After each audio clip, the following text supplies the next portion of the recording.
Jai Gurudev. Good evening, everyone. My name is Someshwar. I welcome all of you on behalf of Art of Living Organization to योग Vasishtha evening session. नमस्ते, मैं सोमेश्वर आप सभी का art of living संस्था की तरफ से योग वाशिष्ठ के इवनिंग के सत्र में स्वागत करता हूँ. Today we are on 126th session. आज हम लोग 126वें सत्र में यहाँ पे पहुंच चुके हैं. We'll begin our session by chanting Om 3 times. I welcome all our Zoom participants, all our YouTube viewers and all our Facebook viewers today's session. Today we are on sub-chapter number 99 and we'll look at that whatever this scene, that this drishya that we see in the outward world, how do one can get away from that, because that becomes the root cause of your entanglement, that you are stuck inside the outside world and then you are not able to experience yourself. How does one can do that? How one can get away from this drishya jagat, this outer world, and get inside? That's the topic. Here some clues, some solutions, some upayas Vaashishtha Muni is telling Rama, and we'll go through that. But for now, let's offer our prayer to the Master. Sit comfortably, aram se baith jaye, and let's close our eyes. Aankhein band kar le.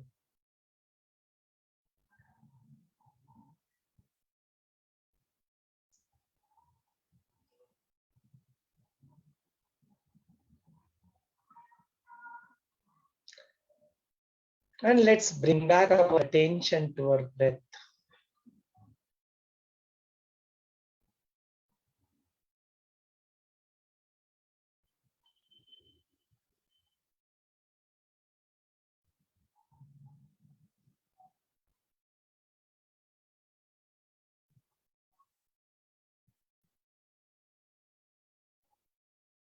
Take a normal breath in and let go. Take a deep breath in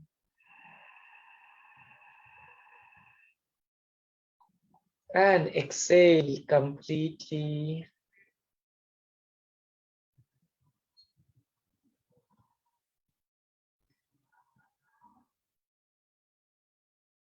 Let us chant Omkar 3 times. Take a deep breath in.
Let us invoke the divinity within. Guru Shakti का आवाहन कर ले.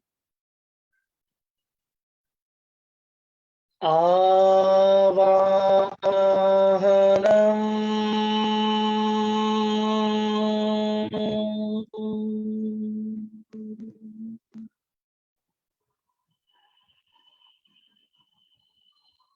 आवाहनम.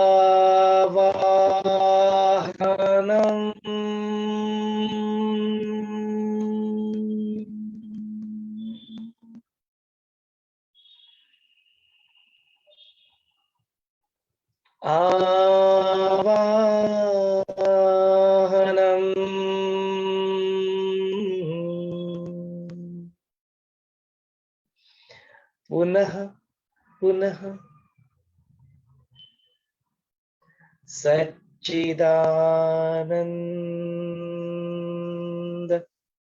रूपोऽहम्.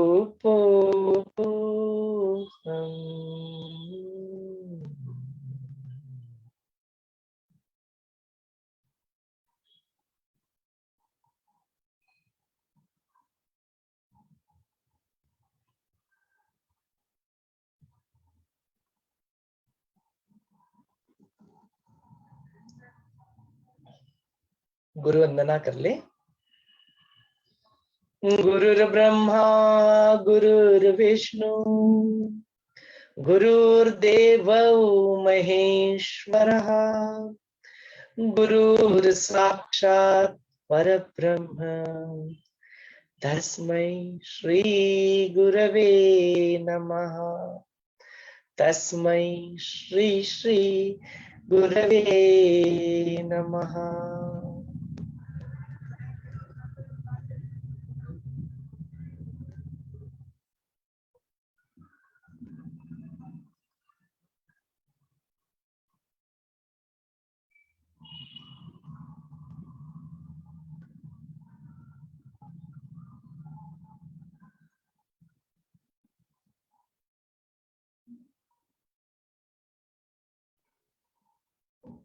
If that divine energy, that Guru Shakti is the source of everything, then let the inspiration also come from the same. Pray like this. Whatever the words that come out of this mouth, whatever the actions that are happening, whatever the thoughts we hover onto this mind,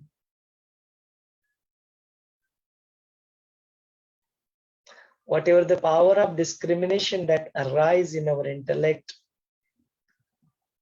and the impressions that might be getting created in the memory. And if still there is an iota of that I, me, let all that be inspired by the Master alone. Pray like this.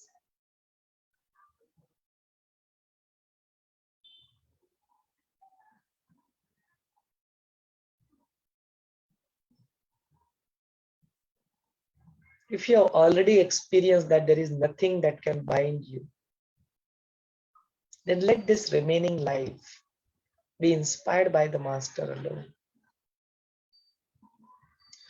Feel the presence of that Master within and outside. Slowly and gradually, the gentle smile on your face, you may open your eyes. धीरे धीरे अपनी प्यारी सी आंखें खोल सकते हो।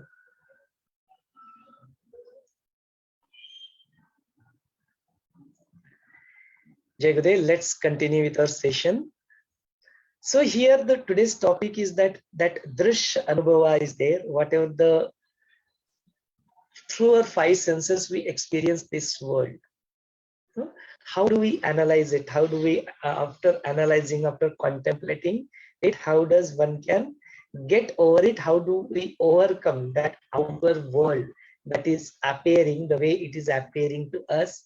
How do we can overcome that and get rid of it and establish yourself into yourself? How to do that? That is something which you'll see, and there are multiple other things that will flow in. So let us see what is there in for us.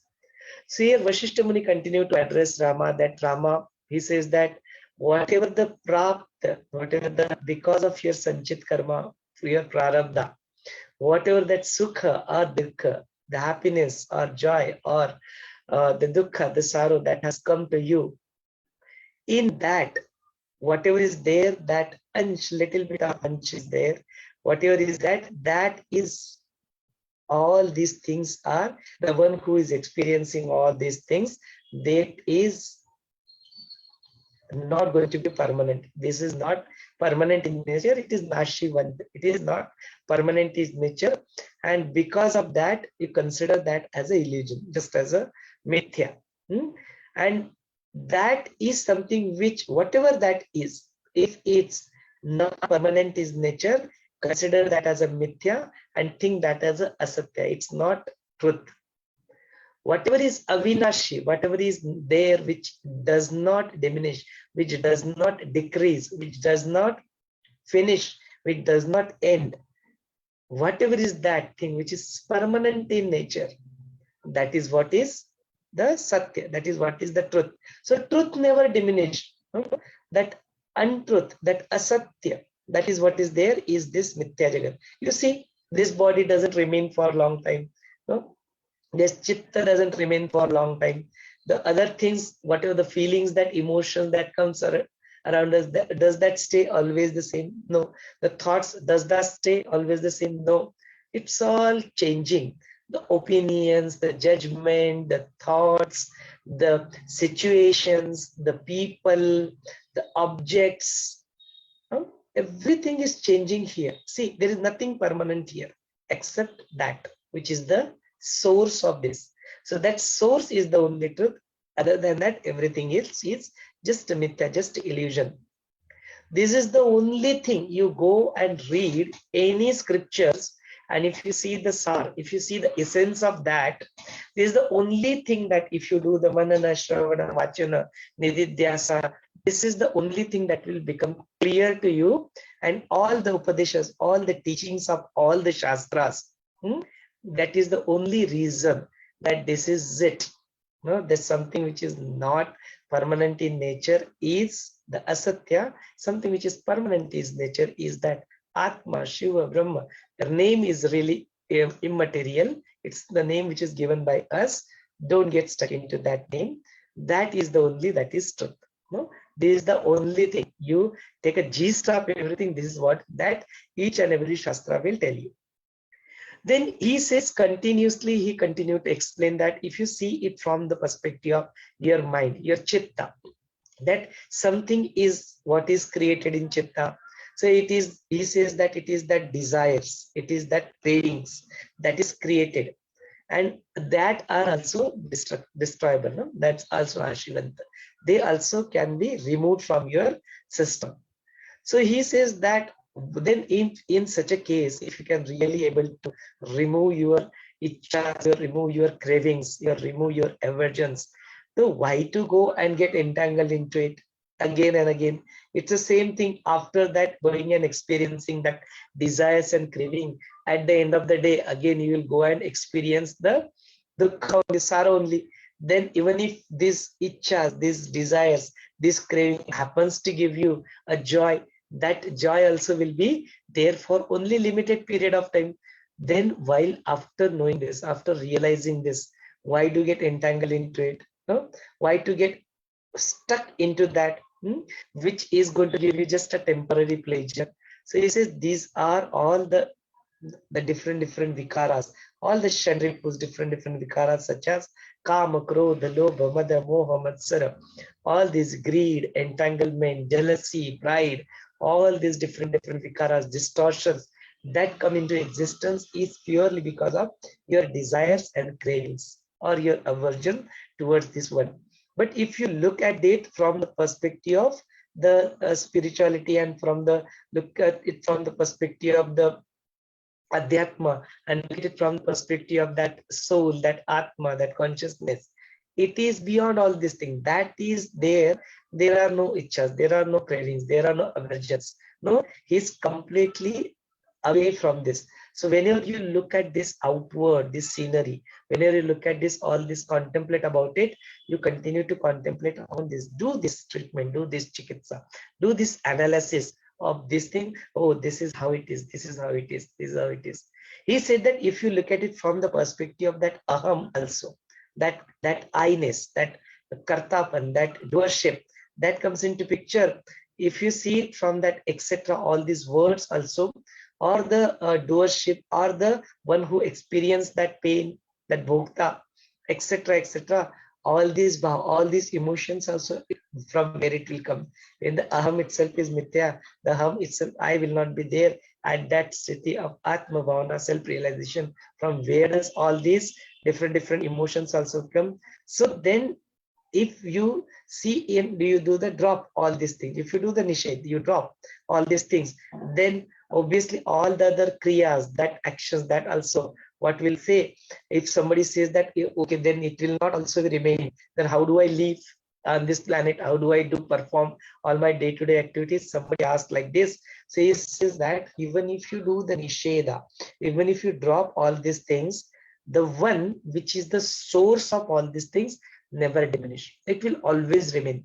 So if you continue to apply the principle of neti, not this, not this, not this, and leave everything behind, yet you will never be able to leave behind that source, that Chaitanya, that Brahma, that Shiva. It will always remain.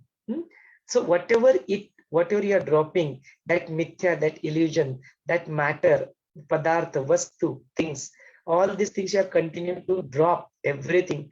After that also what will remain is that upadesha, that knowledge, that principle, that tattva, that awareness, consciousness, chaitanya, shiva, paramatma, atma, so many different ways we address, that will always remain.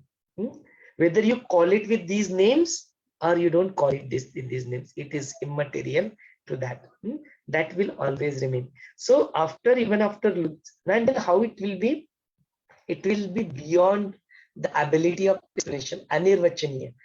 You will not be able to express that in word. If you try to do that, it will all be just very limited. It can be expressed only with something which is infinite in nature. For example, Shant. How is Paramatma? So how do we say Shiva is Shant?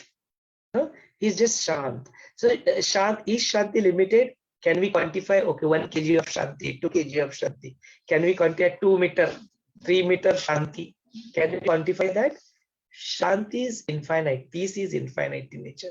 Then how do we address it? Again, what is that? We say it is love. Is love quantifiable? They say, sir, mostly people get stuck into this. They demand love. They say, show it to me, prove it to me. Where the poor fellow will prove, either boy or girl, where will they prove that how much they love you? Because love and its nature is infinite in itself. How does one can show their love? How does one can prove how much it is? It is beyond quantifiable. It's not quantifiable. Then your joy, okay, tell me how much happy you are. This much happy. How much happy you are? Show me, tell me, express it in words. Is it possible? That ananda, that joy, that swarupa, that happiness, what one experience within, that contentment, that trupti one experience within, that compassion, that karuna, whatever all these sattvic gunas that we experience within, are they quantifiable? They are not quantifiable. No? So he says it is the only way to address that divinity. That it is love, it is joy, it is shanti. Don't search for that outside. It is there within you. You are that soul, that self is made up of substance called love. Love is just not an emotion. It is your very existence. No, you are made up of that. You, just like this body is made up of all carbohydrates, amino acids, all the bone structure, this, that. What you are is made up of love. Because love is not something shown, love is not something but it can be just experienced within that love. So he says that is what is. Even if you leave behind everything else, still this will always remain, because that is what the truth is, that is what the thing is. That so you keep on dropping. Don't worry, don't about your actions, what will happen to your arm if you drop the arm, what will happen to all your actions if you drop your chitta. It says just keep on dropping it, leave it behind. What will remain is that Atma Tattva. You'll just remain calm and silent and be in that. That is what is worth doing. No? If you do it, look at it from the perspective of anything that is anatma. Anatma means something which is not atma, something which is not there, that I am not this, I am not this, I am not this. Continue to do that. Even the Guru Upadesha also, even the Shastra Upadesha and the Guru Upadesha, whatever that bodh, whatever the teachings is there, they are just the Margadarshak for you to do this. Who will do it on your behalf? Who will sit together and sing? Who will sit together and see this, that you are that love, you are that peace, you are that joy. You are the only one in this world who can do that. Rest is that they are guiding principles to you. After listening to that, you sit and you experience it for yourself, because there is no one else will experience it on your behalf. Then he continues says that whenever such thing, what is it that stop one experiencing it? No? So he says it is the drishya, it is that scene, it is this outer world, that is what stops us. These attractions in the outside world, that really stops us experiencing the deep within, that samadhi, that love, that prem, shanti, is that. No? So he says that the moment you see that this nirvana is there, mukti, moksha, liberation is there, that is never ever is there in the drishya. It is never ever. Whatever this Drishadika that Anubhav this, that point of time there is no peace. No? And whenever there is Drishadika is not there, automatically what remains is the Shanti, automatically what remains is the Nirvana. So the moment you drop this scene and the all the other things associated with, automatically what you will remain is the Shanti. Can we say that the Prakasha, the light and the Andhaka and the darkness, that which are opposite in nature, that thing one can experience at a time, same time, the same thing? It's impossible. So if there is a light, there is no darkness, there is a darkness, there is no light. One cannot experience that at a time, same time. At the same time, one cannot experience. But this, if you see this two sthiti, this two avastha, this two situation in life, like that, this Shanti and Nirvana, that is not Mithya, that is not, that is real, that is there. No? So the Atmanubhu Vidvana, the one, the wise men, they experience this Akshay Ananda. Why they seems to be so happy? What is it that they feel seems to be so contented? What is it that makes them smile all the way along despite of all the situation? Is just because of their experience that Atma. So if you say opposite of that, if this drishya is there, if this drishya is not nitya, it's not continuous, and if it is not sukhaprad, and then if you really continue to contemplate on that, then what will happen? It will just bring you misery. So if you see it from the perspective of applying any measurements, any pramana to it, then it will see, and if you try to measure that and see it, test it, then it will be just this drishya will bring you all the bhrantis and illusions, such as illusions, delusions, optical illusions. We see many times somebody just see the snake, there somebody sees the bhoot is there, ghost is there, all such hallucination, all such things, it will keep on creating such things, because the one which is there, that is not visible to you. What is visible to you is not truth. This truth is something else. What is visible to you, it is just a partial representation of that, not the complete truth. So in such case, when person is continuing to do the nisheda of that, if somebody says like this, and if that dukkha, that it creates that misery, it creates out of this, if you say that this all these things is just a mithya, just illusion, from where it will bring the dukkha, how the dukkha will create it in you? It's just putting some questions, just so that we can contemplate on it. He's just taking us ahead into these small little things, that look at it, see it like this, do it like this, so the things will, so the knowledge will automatically pop up from within. Do like this. So if you look at it from the perspective, something which is there, permanent in nature, is it not a good idea to remain in that? Why do you have to go into all the outward drishyas, all the Bairmukhi, all these things again and again? He says that when it is so obvious that something is kept on your hand, if something is there, it is so obvious like that, then why does one wants to get into all the vikaras? Why does one get entangled into the drishya sakti? No? Whatever the scene is there, that drishya is there, and that asakti, that craving is there towards that. Why does one really want to get into that, if at all? You want to get dependent on anything, if you want to be with it, is it not a good idea to be with your own self, something which is permanent in nature, something which is always available? Please putting questions. But just tell you think about it. Is it not like that? Then he says that he addresses all the people. He says, all the people, all the gentlemen, loco, no? Don't you really know that this drishya, this scene, what is seen to the outside world, whatever you see, that is the bondage, that is the root cause of the bondage that you experience. Many times you say, I want to be free, I want to be liberated, I want to be enlightened, you want to be like this, like that, that you want to experience that thing. And then don't you really know that this outer world that exists itself is a real bondage? That is what is stopping you to be experiencing that mukti and moksha. Is putting question. And like this, and then despite of knowing this, why is it that you are not, why is it that you are not give up all these cravings and all these things? No? So that is what is. So he says that to really do this, What is the solution here, Rama? He said that this drishya, this scenery is there. If you really want to drop that, if you really want to do the upasham, if you want to really dissolve this drishya, there is this one yukti, there is this one technique I'm telling you, get into the adarshana of that. Like from your five senses, do not look at this drishya, that is called as adarshana, means not looking at the outer world through your five senses, not experiencing that, means not grahan. Not grahan karna means not experiencing this outer world through your five senses. It's called adarshana. This is one of the technique, this is one of the solution that has been given here. So how does we do this? If we see the Panchakosha meditation, when Gurudev does Panchakosha meditation, how does he take us out from all the different koshas, those auras, the external world, this environment? No, we don't reject it. What we do, we listen to it, we become one with it, and then we accept it. The moment you start accepting, let it be. It is like this. Okay, this world is there. Let it be like this. Anyway, just illusion.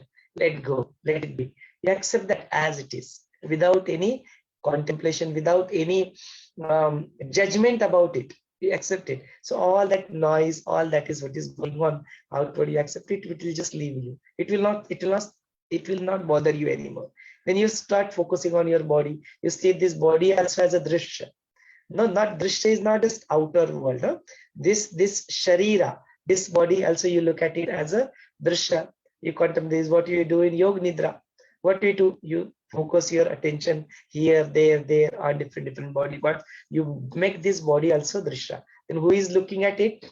The one who is looking at it is basically your chitta. The chitta is looking at it now. Your mind has become the observer. Earlier we thought that your eyes are the observer here. But who is the real observer? The chitta is the one who is experiencing the world through your this lens called eyes. When your eyes are closed, still it is experiencing it. You are focusing on different body parts. That becomes the drishya for you. That becomes the scene for you. He says you go ahead and drop that also. Then you focus on your breath. Then you go into your manomaya kosha. Then what you do? That mana is there. That thought is there. That is also experienced by someone else. So you become that observer and see, okay, the thoughts are coming, thoughts are going, it's all going on, no, like that. Then you accept that also. Then you move ahead, and then comes the Vijnanmaya kosha. In the Vijnanmaya kosha, these bhavnas, those emotions, that comes. You say, okay, fine, let it be. I accept it. Let it be. And then you enter into the bliss. Then you enter into the Anandamaya kosha. You be with yourself and just enjoy that peace, that love, that shanti, that thing, joy. You experience that. No? So this is the things that adarshana. This is the technique, no? Which Gurudev makes us to practically. Here it is explained theoretically. He says that this is the technique, that adarshana. Stop experiencing the outside world. Outside doesn't mean just physical outside. Even the world which is there within, you go away step by step. You will drop that also. Now, dropping means just accepting it. Acceptance is much more easier than rejecting. Rejecting will create aversion towards it. Here, they say if you are stuck in the aversion while dropping the cravings, don't get into averse state. No? Because aversion will again become an obstacle to you. So he says, just okay, accept it. It is there like this, let it be. I'm okay. Go, cool. So that is the thing. That is how we get into from the darshana, from the observance of all these things towards the adarshana. No? And ultimately, when you reach to that particular state, that point of time, you just don't observe anything. You just remain yourself into that sthiti, that state, no? Which is what you are. You remain there. That is what is worth doing in our life. No? That is what remains there. That is what you be there. You be with yourself. This is the technique that has been given as the adarshana. No, get into it. So when that happens, he says that there are many things that keep happening around us. If you see it from the perspective of some adrushya things, something which is hidden, not your brain, your frequency analyzer is not able to contemplate, not able to see that, not able to experience that. But they are there. You see the concept of parallel universe. There is something else there. If you see the perspective of the Pishacha or the Siddhas, those who travel at the level of their subtle bodies, No, that does not come under the purview of your experience. It is there. Look at those telecommunications, all these frequencies that is going on. Are we able to analyze all the frequencies? No. There is another device. Your mobile is capable of doing that. So something which is not visible to you doesn't mean that it doesn't exist. It all exists, but it is beyond the capacity of your vision. You are not able to experience it. Look at the cat and the owl. They are able to see even in the night. They have that night vision, not you. We can't see it.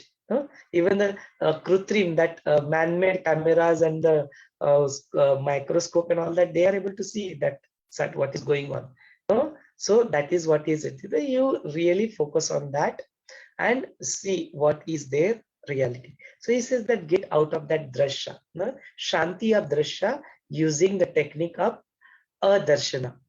Leave behind this and apply this principle in all the ways that you really experience. Get into the darshana. That is this one of the technique. Apply that and be into that. Experience that in your life.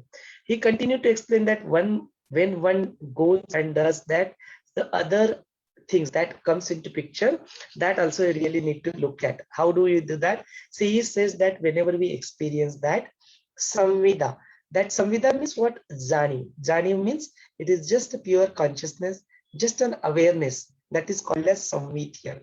So he said that samvit, it's of a two type. That awareness, it is of a two type. The first type is called savivarta, and the second type it is called nivivarta.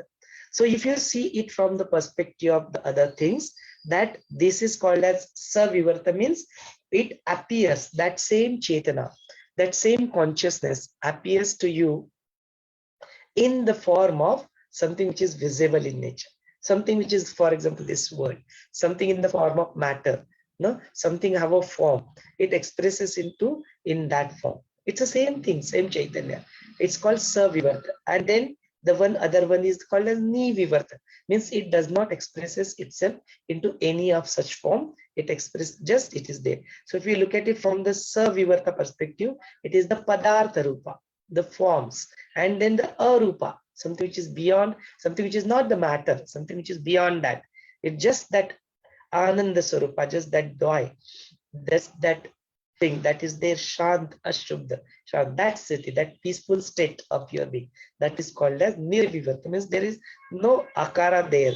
So like that, if you really look at it from awareness, from this both the perspective, then that bhava, that at the level of that, if you are into establish yourself into that nirvivarta sthiti of your awareness, that point of time, the other things such as the raga, dvesha, sukha, dukkha, etc., the things which seems, those things will not be there. It will automatically be removed from your system.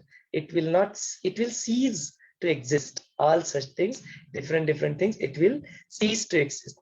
So like that, if you see it from the perspective of your chitta, your chitta is your basically combination of your buddhi, your intellect, combination of your mind, your ahankara and your smriti combined together. That ego sense combined together is what is represented as chitta.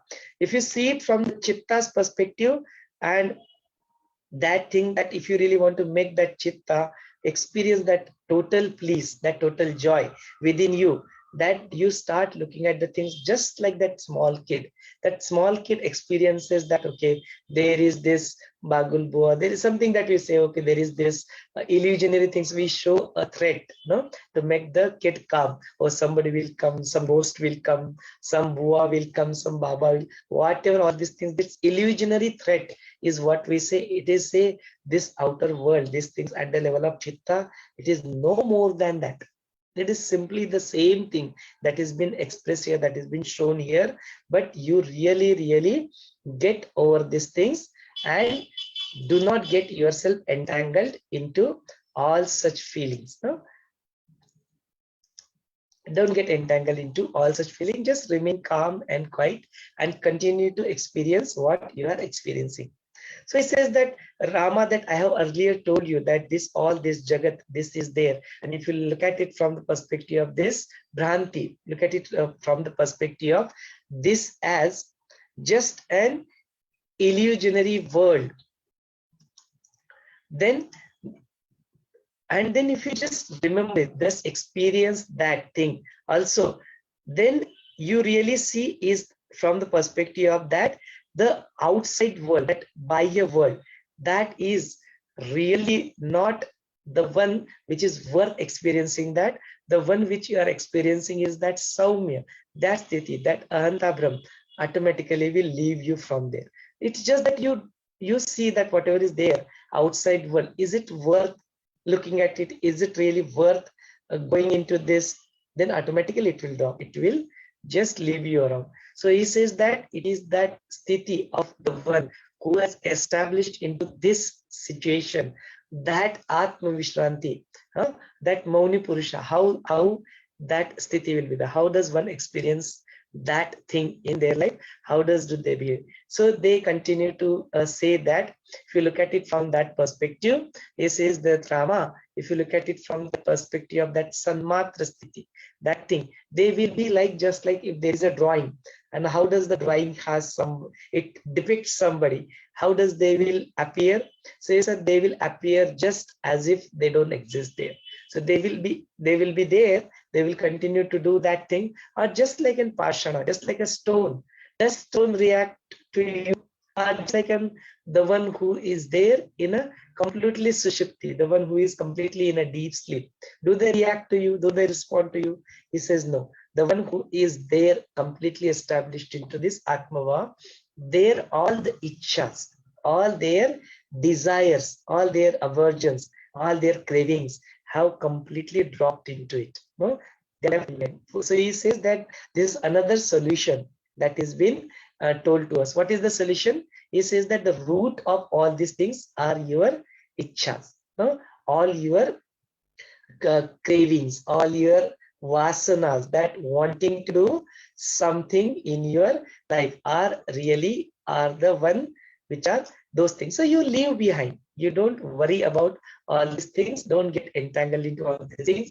These ichhas are these krichhas. If you really drop it, that is what will become really make you peaceful. That is what will really take away from this. That is what is that shanti is what you are searching for. That is what is that dukkha, misery. You want to get away from it. This is another upaya that is being told, that get over, drop your cravings, drop your aversion, your ichhas, get away from that. Then you will be able to establish yourself.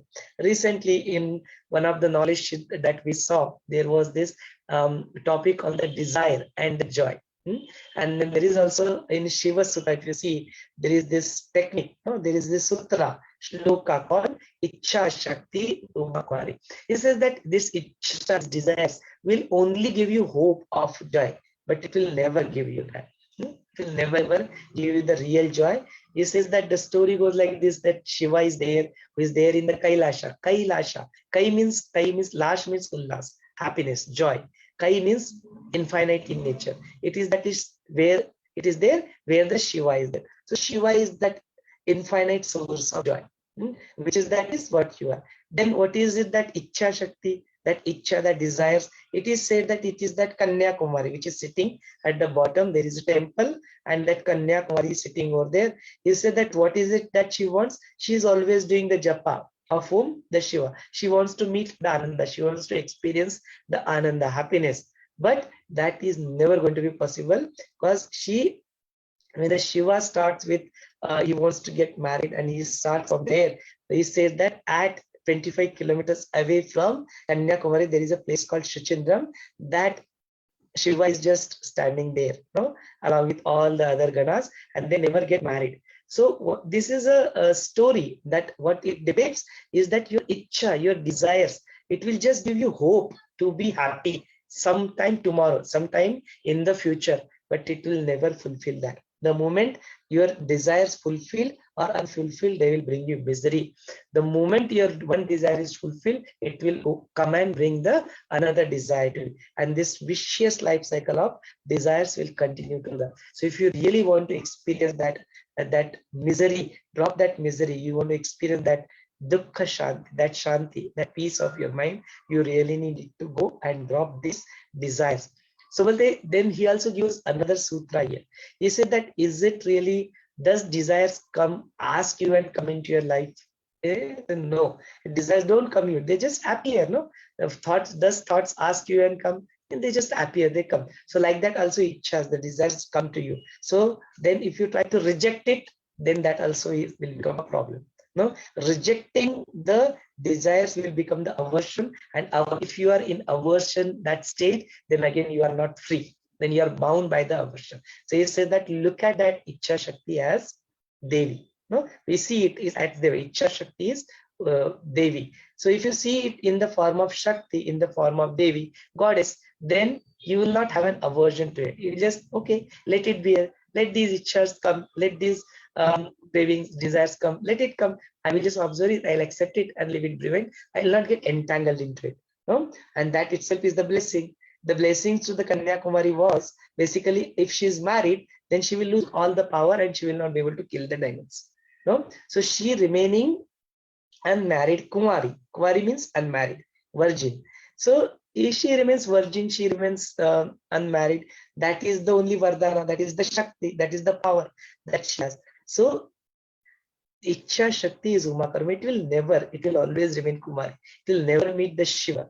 It will never meet the happiness. So he says that you really want to experience the Shiva, just accept this. No, look at it and let it be there. You don't get entangled into it like that. Here Vaashishtha Muni explains to Rama that leave behind these things. No, he says that once that Ichha Shakti, when that craving is dropped, that knowledge also will dawn in you, that wisdom, that knowledge, what you are looking for. Because that the moment you drop your cravings, you drop your aversion, you establish yourself into yourself, that self is the seed of all the knowledge. It's not that knowledge one acquire only through reading, through listening, and only through that. He says that one who established itself into the samadhi, no, there is an infinite source of knowledge is there. The infinite of seed is there in that knowledge. So that is also very, very important for us to set. And that is what exactly we do. We do the meditation, IMeditation session in the morning, in the evening, both the times. We listen to the knowledge, Gurudev's knowledge, both the times. In the morning, we do the sadhana, do the practice of yoga, pranayama, sudarshan kriya practice. We do all these things. And along with that, we go through the knowledge sessions also. All together. No, we go to the satsang. We be in the company of the good people. So these are all the solution. And how does one has to do it? All that again and again. Because mukti and moksha or enlightenment is not an degree. It's not that, okay, you have taken an admission, you have completed your course and people will call you engineer. You have taken an admission, you completed 5 years and people will keep on calling you doctor for the entire of your life. Enlightenment is to be lived every moment. हर क्षण में आपको enlightened बनना पड़ेगा, हर क्षण में आपको छोड़ना पड़ेगा. And when that क्षण will come, after so much of doing sadhana, seva, satsang, after 20 years, Buddha says, oh my dear, not then. He says, now, in this moment, right now, this moment you are free. Right now, this moment you are mukta. Right now, this moment that liberate, you are already liberated. What you are, there is nothing that can bind you. Nainam chinnanti kshatrani, nainam dahati pavaka. Well, tum mukti ho. Right now, this moment you are already free. Why do you feel that you are in bondage? But when does this will remain? When does this mukti, moksha will remain? Each and every time you are there in that moment. That's the reason that sutra, live in the present moment. And while living in the present moment, whatever you do, immaterial, don't bring that karta bhava. Don't bring that I am the doer here. No, for that. No, today we saw that master is the door. Master is that door to enter into the bliss, and master is the door also. If you look at it from the one more perspective, he is the door. I am not the door. I am just nimitta matra. These words are of his. This is what we pray when we start the session. Let these words, let these levels of different levels of existence be inspired by the master alone. Because he is the source. He is the source of that, and that is there within you also. That Guru Shakti, that Guru Principle, that Guru Tattva is there within you. Be with it for some time, sit. And then if you are able to contemplate that is what I am 24/7, you are already mukht, you are already moksha. What is it that you are waiting for? No. Just be free right now. This moment you are free. You are free. So it's that automatically this knowledge also will dawn once he is, and then once person comes into his wisdom, then he will make even the dukkha also as sukha. He'll translate. We have seen the yesterday. He will that problem and the opportunity that comes, he will translate that also into opportunities. Because if there are no problem, if there are no different situation, what is it that sukha also will experience? No, it is opposites exist in nature, so he experiences the sukha also. So he said that there is a problem. He says, no, never mind. Let me take that problem. Let me solve it. Let me give a solution. If the people are suffering, let me go and do a little bit of seva. No, it's my opportunity to be okay. You have compassion. You have that karuna. Where will you express that? If there is nobody who is suffering there, where you will offer that karuna? Where you will do that? Where you will experience that compassion within you? This is that there is this word is there. Go see that there is a misery. Make people bring this knowledge. Make people come out of their dukkha. Do it. Go to the hospitals. Go to the anath ashram. Go to the slums. These are the real places where you'll go and experience that real implementation of this knowledge. Have that compassion, have that karuna. Do that seva for it. So seva is an expression of it that will happen. Then you'll start experiencing all this as your own experience, not some mere words which are written in the books, not some mere words which are heard. It will be your own experience. That is what is worth doing. It will convert your misery also. You will actually go beyond sukha and dukkha. You'll actually go beyond the experience of this harsha and khed, this khinata, whatever is there. You will just see it. Let it be. It's just come up, and you will be able to experience that pain also, just like that, as if it is not there. It will be just state of that anesthesia which has been given to you, and in front of your eyes, your flesh will be cut, and you'll still not, in front of your eyes, your tooth will be extracted, and you will still not experience it. Here says that if that experience is also there, let that experience be, you be established into that equanimous state, that samatha, that sakshi bhav, that ultimate observer which is there, and then automatically you will get what you are supposed to get. That is what is moksha sukha. Moksha, mukti, liberation is not something which is very big. Something will happen and some circle will start revolving behind your head. Oh, mukti moksha nahi hai. It is this sthiti that you are smiling. You are in yourself, irrespective of the situation in your life. That is what is mukti moksha anubhav. So amazing, no? This is really amazing. So I'll take a pause here. I'd like to hand over this session to all of you. You're welcome to ask any question if it is there. You're welcome to express yourself. What is your experience? What is your experiences? You all are there, probably associated with the master also. What is your experiences about it? Over to you all. Jai Guru. You'll be able to unmute yourself and you'll be able to express yourself. That unmute option has been made available. You can unmute yourself.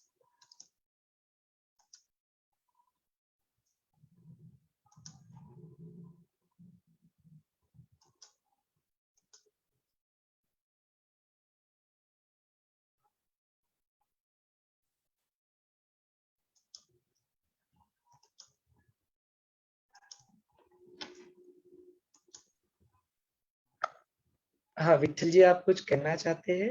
Go ahead, please. Shakti Kanyakumari. So should not follow the Icha. Icha is never going to complete. It is only Asha. It is go on prolonging our moksha. Moksha, satisfaction, whatever enlightenment, what we say, that is the right moment. We should not postpone it. So if postpone, just like Icha. Icha never completes. Any amount of practice, any amount of Icha, it will, anything comes and one more will follow. It is not the end. So that's what I understand. Jai Gurudev. One of the wonderful takeaways by Vittalji, that Icha Shakti will always remove. It will give you hopes, but it will never bring you that fulfillment. It will never bring you that joy. One of the takeaways. Let's hear what are the other takeaways. Sangeeta ji is also there with us. Sangeeta ji, would you like to contribute your takeaway? Yeah, sure. I would love to. So it was a very beautiful session, and it is that witness consciousness that we have seen, the innermost silent awareness that gives us the feeling that existence is and continues, even in the absence of thoughts, sensations, emotions, all these things, even in the absence of that, it is beyond all that, actually. So every thought which comes to us, that we can experience it, we can have a look at it with our awareness. So that awareness is what is called actually the term witness consciousness. And how to do it is also a very beautiful thing. So just as you keep on labeling the thoughts and images, we have to maintain that attitude of that detachment. You just step back and you just go on seeing everything that is coming up without going into that. Just have a friendly attitude in a relaxed way. You don't need to change those thoughts, or you don't need to again do something in that. Just simply observe. And another method is you can label them. They are the good thoughts, bad thoughts, just whatever you want to do, as you want to go ahead. It was very nicely given. So by practicing this witness, that is watching the temporary thoughts. Now they are all temporary. Why? Because the world is temporary. So we are also watching all that which is coming up in our minds, all those temporary feelings and sensations that go along in our body. And then what happens? This temporarily making the entire individual self, that is our entire body and a thinking mind, into an object in a larger witnessing awareness. So this is how you come away from that, and then again you keep on observing. So that was again very beautifully said. And then there are three essential components to that, what I saw. Seeing our inner experience directly from a distance, remaining detached and steady in the process. And then what happens is, you, through the meditations, you can gradually experience in a form of a new spiritual vision. So here, being silent, now we see how it really actually takes us. That is very nice. I could just jot down some points. Is acknowledge the thought's presence. That is the first thing. When the thought that's distressing and highly charged enters your mind, acknowledge its presence. So just acknowledge the thought. Be in the present. Stay still. Just be there. Observe it. And then let your silence envelop you. Being in silence, being in meditation just helps you.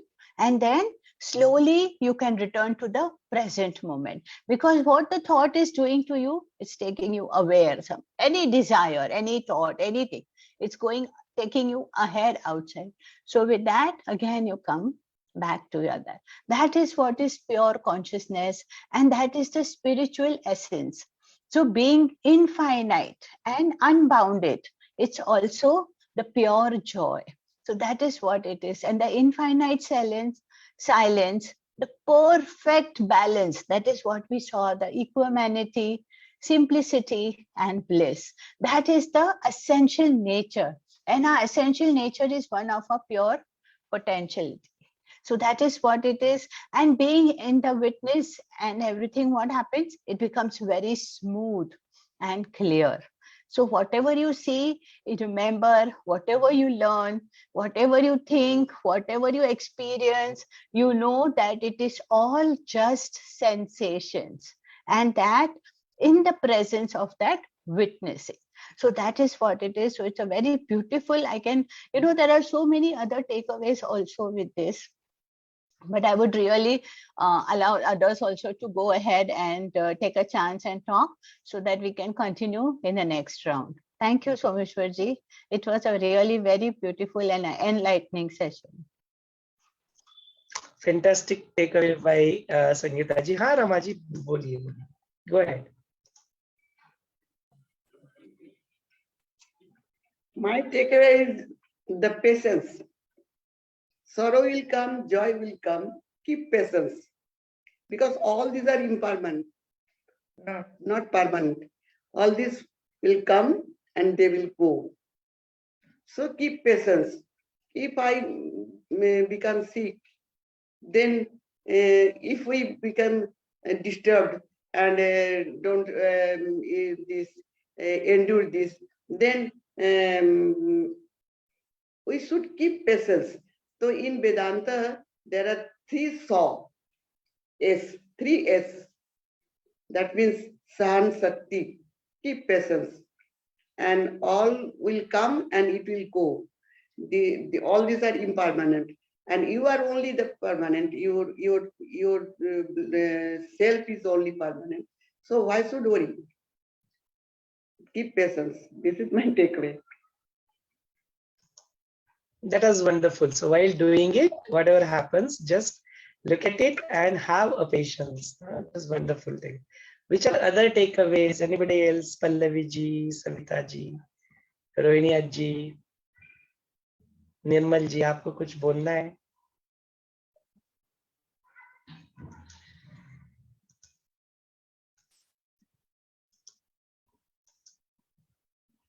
So the another takeaway could be around the drishya, no? Pallavi ji, आप कुछ बोलना चाहते हैं? Go ahead, please. हाँ sir.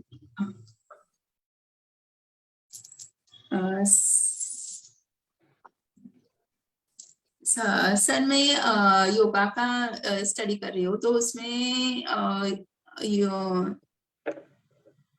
योग दर्शन है जो पतंजलि ने लिखा है, उसमें चित्त के बारे में उन्होंने बताया कि पहले हमें चित्त को शांत करना है, चित्त को काबू में रखना है.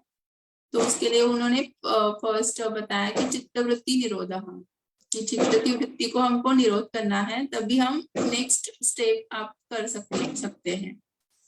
तो और चित्त और आत्मा जब चित्त वृत्ति में अगर डूबा रहता है तो आत्मा भी उसके साथ यानी संलग्न हो जाता है. उसको नहीं पता चलता कि मैं अलग हूँ और चित्त अलग है. तो ये उन्होंने योग दर्शन में बताया और उसके उपाय भी बताया है, और बहुत ही आगे बहुत ही अच्छा है वो भी. जैसे योग वशिष्ठ है वैसे ही योग दर्शन से आपको पता होगा सर. Thank you. बहुत बढ़िया शेयरिंग यहाँ पे किया है कि वही योग से ही अपने चित्त की वृत्ति का यहाँ पे निरोध करो, तो फिर आपको आत्मदर्शन हो जाएंगे. It was so beautiful. And yes Pallavi ji, we have gone through it. Patanjali Yoga Sutra के ऊपर गुरुदेव ने भी बहुत अच्छी कमेंट की है, तो it's worth listening to all such knowledge. Patanjali Yoga Sutra, Narad भक्ति सूत्र, अष्टावक्र गीता, योग Vasishtha, Bhagavad Gita, it's all worth going through it, and we need to go through it again and again, not just one. Savita ji is saying we are on the path day by day, more awareness. That's wonderful experience, that wonderful sharing. Savita ji keep speaking, na apne aap ko vyakt karo. Yes, you do it via a chat. That is also fine. There is nothing wrong or right here. If you speak it yourself, na, you yourself will experience it. No? So let that flow, let that व्यक्त होना जिसको कहते हैं ना.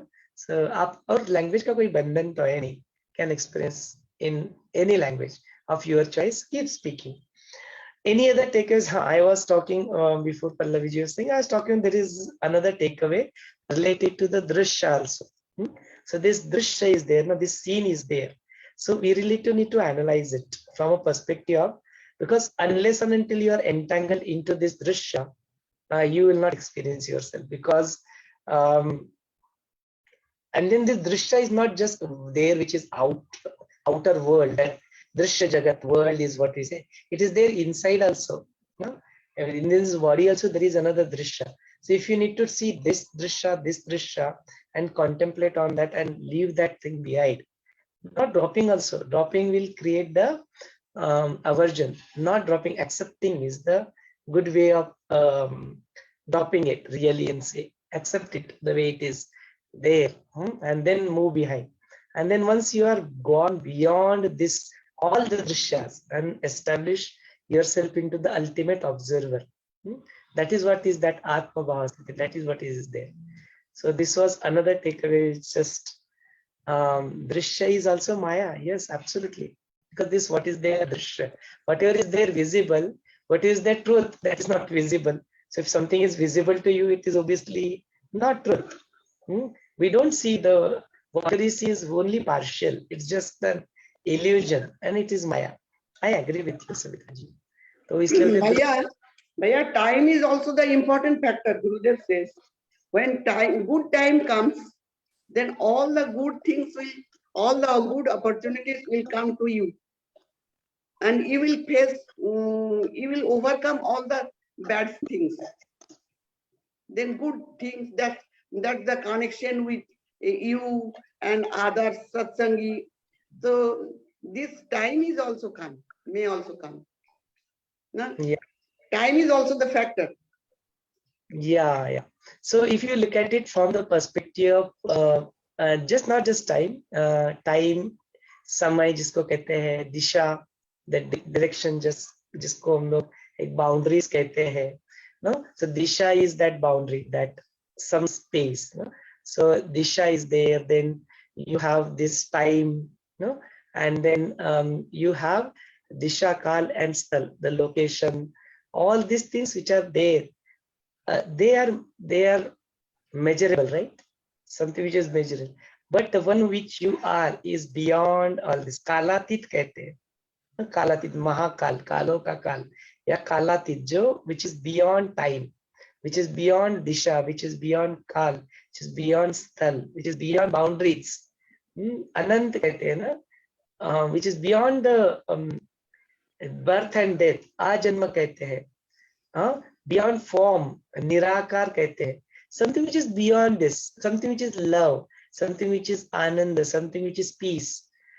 In all these things, there is no time. Actually, it is beyond time. No, I am saying that time means the good time. That Tagore is also in a poem. He says that the name of the poem is Abhishek. तो एक नटी थी, तो वो नटी बीमार होकर राजप्रसाद का बाहर में ऐसे जैसे मिडिल टाइप का चेचक हुआ था, तो वो पड़ी हुई थी. तो एक सन्यासी, एक साधु उधर से जा रहे थे, तो वो नटी ने बोले कि महात्मा मेरे घर में आइए, मैं आपसे उपदेश सुनना चाहती हूँ. तो सन्यासी ने बोले नहीं, अभी टाइम नहीं हुआ तुम्हारा. तो बंगाली में एक लाइन है, समय যখন হইবে আপনি বাসবদত্তা, যখন when good time will come, then only I will come. That is, Guru Darshan is also the factor of good time. If the good time is not possible, then up to that point you will wait. I am saying that time. हाँ ठीक है, मैंने बोला ना एक context में वो सच है. आप जिस कॉन्टेक्स्ट पर रेफर कर रहे हो उस कॉन्टेक्स्ट में वो सच है. Because any such experience is सापेक्ष माने रिलेटिव इन नेचर. तो बियॉन्ड टाइम क्या है? हाँ, beyond time. So that beyond time is what you are. Something which is beyond time, beyond this experience of a good time. Now this good time is what? An experience of a good thing. You are beyond good and bad. There is no good and bad. There is dukkha and dukkha. Beyond that, no? So something which is beyond these experiences also. Beyond the expression also, anirvachaniya. Anirvachaniya, beyond the expression. मैं व्यक्त नहीं कर सकती. व्यक्त नहीं कर सकते उसको. You are absolutely right. उसको हम लोग व्यक्त नहीं कर सकते. So being in that state, being with that, that is what matters. That was wonderful, Ramaji. Thank you so much for that. और किसी को अपने आप को व्यक्त करना है, जरूर आप अनम्यूट होके अपना व्यक्त कर सकते हैं.